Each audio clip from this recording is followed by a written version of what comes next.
झारखंड कांग्रेस को नया प्रभारी मिला है। हालांकि सिर्फ झारखंड कांग्रेस ही नहीं बल्कि अन्य प्रदेशों के भी कुछ वैसे प्रदेश है जहां पे प्रभारी जो है बदल दिए गए हैं। हालांकि एकाएक बदल दिए जाना ये कुछ समझ में नहीं आया किसी को भी। हालांकि सभी राजनीतिक दल में जो है तरह तरह की बातें चल रही है। एक तरफ कांग्रेस जो है इसको रूटीन प्रक्रिया बता रही है, वहीं जो भाजपा के जो प्रवक्ता हैं हमारे साथ अजय साजिया, हम उनसे जानना चाहेंगे एकाएक कांग्रेस प्रभारी गुलाम अहमद मीर को बदलकर अब के राजू को बना दिया गया है। देखिए, कांग्रेस पार्टी को असल में प्रभारी नहीं बदलना चाहिए। जिस तरीके से कांग्रेस पार्टी हार रहे हैं और शून्य पे जा रहे हैं, उन्हें अपना जो राष्ट्रीय प्रभारी है, जो गांधी परिवार, उनको बदलना चाहिए, तब जाकर इनको कोई रिजल्ट मिलेगा। जहाँ तक झारखंड की बात है, प्रभारियों की बात है, यहाँ पर कांग्रेस के प्रभारी में सिर्फ इनका ही नहीं, अगर आप देखेंगे बीके हरिप्रसाद एक वक्त में प्रभारी थे और लास्ट में कांग्रेस के लोगों ने बोलना चालू कर दिया कि ये बिके हुए हरिप्रसाद हैं, इस तरह से बोलना चालू किया। गुलाम अहमद मीर की बात करें तो कांग्रेस के ही एक विधायक ने, जो हार गए विधायक, उन्होंने इल्ज़ाम लगाया कि कांग्रेस के प्रभारी और जो अन्य नेता है उन्होंने 2-2 करोड़ रुपए लेकर के टिकट बेचा था। तो ये इनके प्रभारी पर एक खुद ही इल्ज़ाम लगाते हैं। अब जो नया प्रभारी इनका है, उनका प्रोफाइल काफ़ी अच्छा है, कांग्रेस का इंटरनल मैटर है और जैसी सूचना मिल रही है कि राइट टू जो इन्फॉर्मेशन है, राइट टू एजुकेशन, उनमें उनका थोड़ा रोल था जो कांग्रेस में पास हुआ था।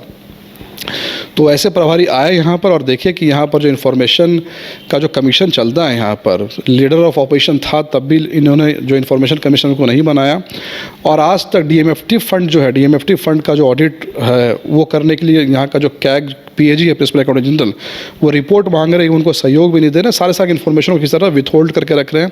शिक्षा की बात करें तो मैंने कई प्रेस कॉन्फ्रेंसेस किया जहाँ पर कहा कि शिक्षा का स्तर यहाँ पर कितना गिर गया है।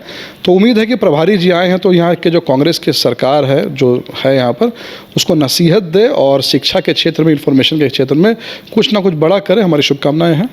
क्या लगता है कि जैसे चुनाव में तो हालांकि कांग्रेस का अच्छा प्रदर्शन रहा है, कहीं ना कहीं यह जैसा कि आप बता भी रहे हैं कि जो विधायक हैं, कांग्रेस के पूर्व विधायक रहे हैं, उन्होंने जो आरोप लगाया उसके बाद क्या ये चेंजिंग देखने को मिल रहा है? नहीं, कांग्रेस के विधायक ने तो आरोप लगाए थे, सरासर आरोप लगाए थे, वो तो बहुत वोकल आरोप लग रहा था। लेकिन अगर आप दबे पांव किसी कांग्रेस के लोगों से पूछेंगे तो यही कहेंगे गुलाम अहमद जो मीर, उन्होंने झारखंड को जो है मतलब एक ऐसा प्रदेश बना दिया था कि यहाँ से लूटो बटोरो और जाकर के अपने कश्मीर में जो है अपनी दुकान चलाओ, यही चल रहा था। मैं नहीं कहता वैसा, आप कांग्रेस किसी से मिलेंगे तो पर्सनली आपको यही बात कहेंगे। तो जाहिर सी बात है कि इस मामले से भी उनको बदला गया, चेंज किया गया। और जहाँ तक बात है, मैं साफ साफ कह रहा हूँ, जैसे कि अभी आपने देखा कुछ समय पहले आया कि कांग्रेस के जो मिनिस्टर्स हैं उनका ऑडिट होगा, सोशल ऑडिट होगा। सोशल ऑडिट के आधार पर जो है डिसाइड किया जाएगा कि भाई मिनिस्टर रहेंगे या फिर नहीं रहेंगे। तो अगर ये पहल वाकई में होती है तो अच्छी बात है। लेकिन जहाँ तक मुझे मालूम है, कांग्रेस के मिनिस्टर सोशल ऑडिट से हटाए या गिराए नहीं जाते। कांग्रेस के मिनिस्टर्स का ऑडिट गांधी परिवार करता है। गांधी परिवार के ऑडिटिंग में वो पास होंगे तो मिनिस्टर रहेंगे, फेल होंगे तो मिनिस्टर नहीं रहेंगे। तो इस तरह का झूठा दिखावा भी इनको नहीं करना चाहिए। जिस चीज़ के लिए इनको जनता ने वोट दिया, इनके पास कई इंपॉर्टेंट पोर्टफोलियो। उदाहरण के लिए इरफान अंसारी के पास में हेल्थ है और हमने देखा कि हेल्थ में जो आयुष्मान भारत जो नरेंद्र मोदी जी ने शुरू की थी, इन्होंने एक नोटिफिकेशन जारी किया और कहा है कि जो पूरे के पूरे प्रदेश में केवल आयुष्मान भारत का लाभ उन्हीं को मिलेगा जो हॉस्पिटल कम से कम 50 बेड के या फिर ग्रामीण एरिया में 30 बेड को। यानी इन्होंने एक तैयारी कर ली है कि झारखंड से 150 से ऊपर हॉस्पिटल्स को आयुष्मान की लिस्ट से ये बाहर कर देंगे। तो ये तो ऑडिट मैं आपको बता रहा हूँ, तो कार्रवाई करें इरफान अंसारी पे। इरफान अंसारी तो अभी उन्होंने बाबुल मरांडी को कोट किया था ट्वीट में और कोट करके राहुल गांधी को भी टैग किया कि हम बहुत बढ़िया काम कर रहे हैं, छोटे अस्पताल में भ्रष्टाचार हो रहे हैं। तो कौन से अस्पताल में भ्रष्टाचार हुआ है आप पब्लिक डोमेन में रखें, और अगर हुआ है तो आपने क्या कार्रवाई की है भी पब्लिक डोमेन में रखें। और बार बार कांग्रेस पार्टी जो कहती है कि बीजेपी पर इल्ज़ाम लगाती है बड़े कॉरपोरेट हाउसेस को सपोर्ट करने का, इरफान अंसारी जी, कांग्रेस पार्टी इस बात को बताए कि क्या ऐसी मजबूरी थी कि आपने आयुष्मान भारत में ऐसा चेंज किया कि जिससे कि प्रदेश के बड़े कॉरपोरेट हॉस्पिटल्स को फ़ायदा हुआ। क्या अपोलो हॉस्पिटल जो झारखंड में आने वाला है उसको आयुष्मान भारत का फंड डाइवर्ट करने की तैयारी है, बड़े बड़े हॉस्पिटल्स को फ़ायदा पहुंचाने की तैयारी है? तो इसको कांग्रेस पार्टी क्लियर करे, जो नए प्रभारी आई है, हम उम्मीद करते हैं। एक अंतिम सवाल है, चूँकि कांग्रेस के जो प्रदेश अध्यक्ष हैं केशव महतो कमलेश, उन्होंने सीधे तौर पे कहा है कि यह नॉर्मल प्रक्रिया के तहत हुआ है।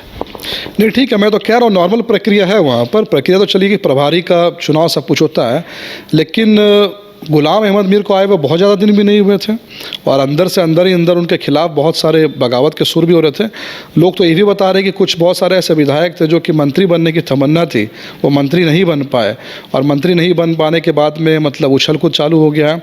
बोर्ड आयोग की भी बात है। उदाहरण के लिए आप देख सकते हैं कि बाल संरक्षण आयोग का जो गठन हुआ था, तो इस आयोग के गठन में कांग्रेस पार्टी से सिर्फ एक आदमी को लिया गया, बाकी जितने मेंबर्स अध्यक्ष थे सब झारखंड मुक्ति मोर्चा की तरफ से आया।